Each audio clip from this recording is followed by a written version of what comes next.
यह कहानी एक गांव की है जहां लोग एक दूसरे के सहारे जीने का तरीका सीखते हैं। एक गांव था जहां लोगों के बीच में अनूठा एक बंधन था। यहां के लोग एक दूसरे के साथ मेहनत करते, सहायता करते और एक दूसरे के साथ खुशियों और दुखों को बांटते थे। इस गांव की कहानी बहुत ही अनोखी थी। एक बार गांव में एक नया आदमी आया। उसका नाम राम था। राम बहुत ही निराशाजनक हालात में आया था। वह एक छोटे से गांव में दूर रहते थे जहां उनका परिवार बीमारियों और तंगी में फंसा था। उन्होंने सोचा कि वह इस गांव में आकर नए जीवन की कोशिश करेंगे। राम गांव में आकर एक आदर्श बनने के लिए प्रयास करने लगे। वे हर काम में मेहनत करते, दूसरों की सहायता करते और सबके लिए प्रेरणा स्रोत बन गए। दूसरे लोगों की खुशियों और दुखों में भी वे सहभागी रहते। एक बार गांव में बड़ा दुख का समय भी आया जब गांव के मुखिया का बेटा अचानक बीमार पड़ गया। उसकी स्थिति गंभीर थी और उसके परिवार को इलाज के लिए पैसों की आवश्यकता थी। लेकिन गरीबी के कारण परिवार के पास इतनी धनराशि नहीं थी।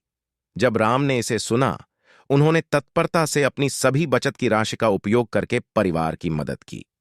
वे नहीं चाहते थे कि इस दुखी परिवार को किसी भी हमारी तरह जूझना पड़े। उन्होंने बचत की राशि के साथ साथ दूसरे गांव वालों को भी अपील की और उन्होंने भी उस परिवार की सहायता की। इस आपातकाल में गांव वालों ने एक बड़ी टीम बना ली। सभी ने मेहनत करके और अपने संगठन के साथ मिलकर इलाज के लिए पैसे इकट्ठा किए।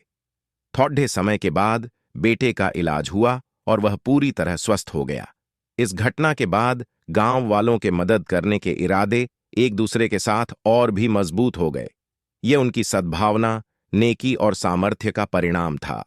वे सभी ने समझा कि दूसरों की मदद करके ही हमारा असली लक्ष्य पूरा होता है। वह गांव अब एक परिवार की तरह था, जहां हर कोई एक दूसरे का सहारा था। यहाँ के लोग अपनी खुशियों और दुखों को साझा करते, एक दूसरे की मदद करते और अपने संघर्षों को साथ में झेलते थे।